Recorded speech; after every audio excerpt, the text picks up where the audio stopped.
If you're new to UGC and you've seen people throwing terms around like perpetual usage, whitelisting, and bundled deliverables, don't worry. You're not the only ones sitting there Googling mid-pitch like, what does that even mean? I am breaking down every confusing UGC term, starting off with the easy ones and working my way down to the I need a lawyer for this category. So let's decode this industry one buzzword at a time. Number one, UGC, user-generated content. Content created by everyday people for brands to use on their socials, websites, and ads. Deliverables. This is the actual content that you're providing the brand. So, for example, 2 reels, 1 TikTok video, and 5 UGC photos. Rates. This is just how much you charge. This is usually based on deliverables, experience, usage, the list goes on. Drafts and final edits. A draft is just the unfinished version, waiting for a brand to give their feedback, and final edits are just the polished, ready-to-use finished product. Revisions. So in a contract, revisions just shows how many times a brand can ask for changes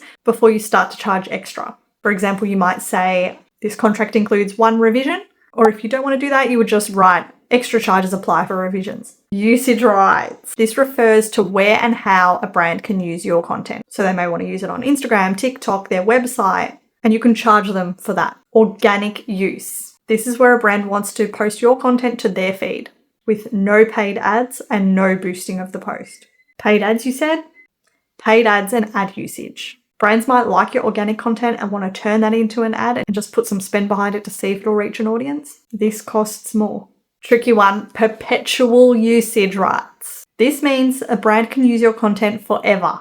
And yes, you absolutely need to charge more for that. Exclusivity. This is where you agree not to work with competing brands for a certain period of time. Definitely charge extra for that because it does limit your opportunities. Like if you're in the beauty niche and a skincare brand reaches out with 2 months exclusivity, you can't make any other skincare videos with 2 months.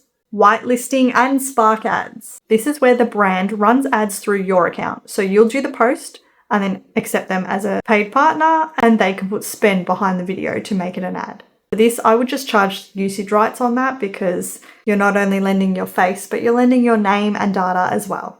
And this one's pretty rare, but dark posting. This is where a brand will run an ad through your profile with your name, same as whitelisting, but the video is not posted to your feed. It's just out there in the world with your name on it and not a part of your grid. You know what I'm saying? Now we're getting to the more serious stuff. This is more the behind the scenes, advanced, technical. Let's go.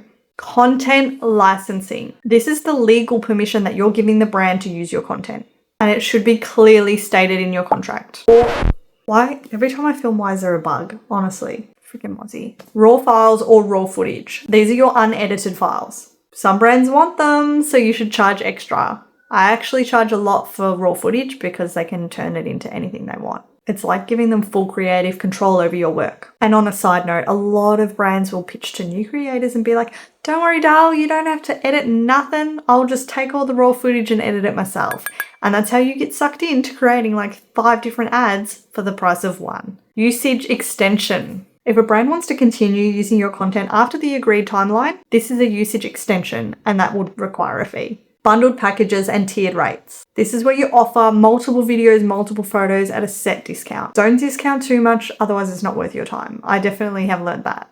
Content seeding. This is a bit risky. This is where you create content for a brand without payment in the hopes for future opportunities with that brand. Be cautious. This is often just unpaid work in disguise. A genuine brand does not really reach out and go, hey, can you make videos for free and then maybe one day we'll hire you? No, they're just going to go to the next creator and say, oh, hey, can you do videos for free?